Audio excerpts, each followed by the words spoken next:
Good morning, everyone. I'm going to show you how I make my sourdough. I'm not going to be using a scale. I'm going to be measuring the flour and the actual sourdough starter with a measuring cup. Works for me. You know what? It's not complicated. Truly, it's not. I get a beautiful loaf of sourdough every time. So let me tell you what I started off by doing. Here's my starter. I fed it this morning at 6:30 in the morning. Fluffy, air bubbles. You see that? I had it in the fridge overnight. I removed it out of the fridge at 6:30 this morning and I fed it with some flour and water. So right now it's 9:30 in the morning, 3 hours, and look at my starter. Now, I'm going to start off in a bowl and I'm going to take half a cup, 125 milliliters of sourdough starter. No scale. Just going to dip it right in here. Look at that. Oh. So, got about a half a cup there. Use my spatula. It's sticky. Now I'm going to add 1 2/3 cups of lukewarm water. And you can use bottled water or you can use filtered water and then just put it in the microwave for maybe about 10-15 seconds, just to let it come to a lukewarm temperature. And I'm going to use a whisk to bring this together. So you're going to mix it together until the starter is, you don't see it anymore. You don't see that thick starter anymore. All right. That's it. So that is my water and the starter.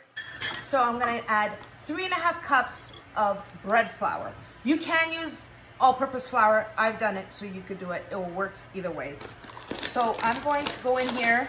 That's 1 cup, 250 milliliters. I'm going to do 3.5. 2, 3 and a half. And next I'm going to add 1 teaspoon, which is about 5 milliliters, 1 teaspoon of salt. I'm using kosher salt. So I'm going to measure it, add it in, and that's it for the ingredients. I'm going to use a wooden spoon to bring this together, and your dough is going to get really lumpy. It's normal. Don't worry about it. I'm going to show you what it looks like once it comes together. Always keep a spatula handy. Scrape it down. And then with the spatula, I'm just going to scrape the sides and make sure all the flour is combined into this dough. All right, that just about does it. You can see that the dough is very, very lumpy, and see, look at that. But I don't see any more flour, so I brought that all together. It really isn't complicated. It's super easy to make. If I can make it, you can make it. Here it is. This is what your dough should look like. I'm going to cover it up. I'm going to place it in my oven in my proof cycle for half an hour, let it rest, and then I'll show you the next step. All right, here is my sourdough after 30 minutes being in the oven in my proof cycle, and that's 85 degrees Fahrenheit. If you don't have a proof cycle, don't worry about it. Just keep it in a warm place or on your counter, wherever it's warm. So I'm now going to give it the first stretch and fold. Just using my hands. I'm going to take it, stretch, and fold. It is sticky at this point. I'm going to do it 4 times. There we are. Now I'm going to cover it back up after doing the stretch and folds.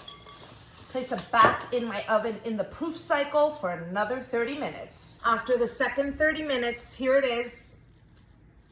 I'm going to give it another stretch and fold. This time I'm going to give it 8 stretch and folds. So I'm going to take the dough. My hands are dry. I'm not placing any water, no flour or anything. I'm taking the dough, stretching it, and folding it. And I'm going to do this 8 times all the way around. All right, here's the dough. Once again, I'm gonna cover it, the sourdough. This time, I'm gonna let it rise until it doubles in size. So that can be anywhere from 3-4 hours, but I'll let you know and show you the next step. All right, here is my sourdough that's more than doubled in size. It was in my proof setting in the oven, 85 degrees Fahrenheit. And it's summer here, so I could easily leave it on the counter. It's so humid outside today, but if you're doing this in the winter, you can also you can place it in your oven in the proof setting. And look at the dough. Look at that. Did you see that? See those bubbles? And look at that. Perfect. Now for the next step, I'm gonna place the dough right here on my counter. I'm going to dust some flour, just a light dusting with my hands. Just gonna do this. Loosen up the dough.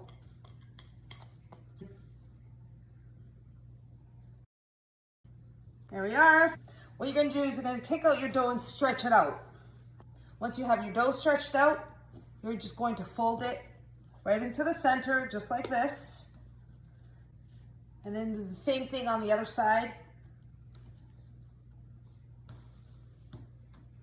And then take it and just roll it. It's okay if it's sticky. Now to shape it, you can use your hands. You want to place some flour in your hands, that's fine too. All you're going to do is you're going to take it and roll it just like this. And if you have a pastry scraper, just bring it around to shape it in a form of a ball. Now, I'm gonna let it rest for about 15-20 minutes right on the counter. Place that right on there, and then I'll show you the next step. After 20 minutes of letting the dough rest, I'm gonna place it on my Banneton. It's a 10-inch round Banneton. It's a bowl just like this. Purchased it on Amazon. You can buy a variety of sizes. You can buy oval shape, round, whatever you prefer. What I'm going to do next is I'm gonna cold proof my sourdough for about 1.5 to 2 hours in my refrigerator. But before I do that, just dust some rice flour right here onto the Banneton, just like this.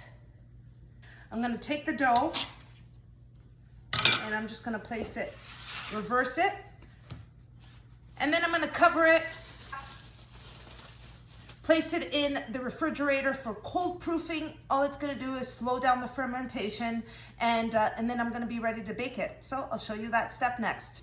Here's my dough that was cold proofing in my refrigerator. Now, what I find is that when I place it in the refrigerator, I get more of a sour flavor on the sourdough bread. That's the first thing. Second, it slows down the fermentation while it's in the refrigerator. And third, I find it's really easy for me to score the sourdough. So those are just 3 tips that work for me. So I'm just passing it on to you. So for the next step, what I'm going to do is simply remove here the shower cap. I'm going to take the parchment paper and flip it.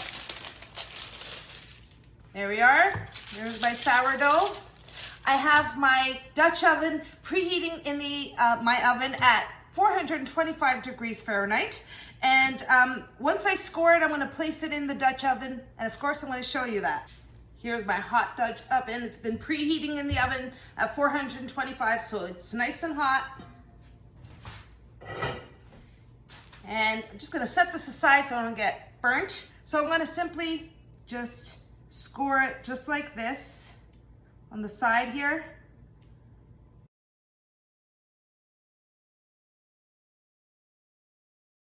Okay, I've scored my sourdough. Now I'm going to place it in the Dutch oven. Just like a glove, fits perfectly. Okay, it's time to bake my sourdough. I'm going to place it in the oven and bake it at 425 degrees Fahrenheit for 25 minutes with the lid on. Then I'm going to remove the lid and bake it for another 20 minutes. Okay, everyone, here's my sourdough bread out of the oven after the first 25 minutes. It looks beautiful. Now it's back in the oven for another 20 minutes with the lid off, and then I'll show you what it looks like when it comes out of the oven. And here is my sourdough bread out of the oven. She's a beauty, a beautiful color, extremely hot. We're gonna let this cool for a bit. You wanna completely cool your sourdough bread before you cut into it. Place it on a cooling rack. Let's do this.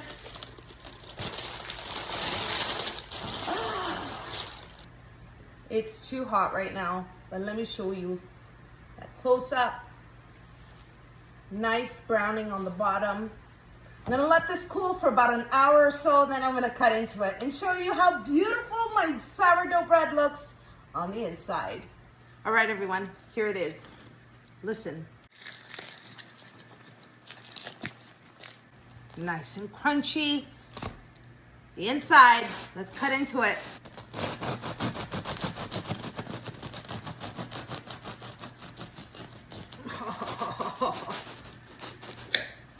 Here it goes.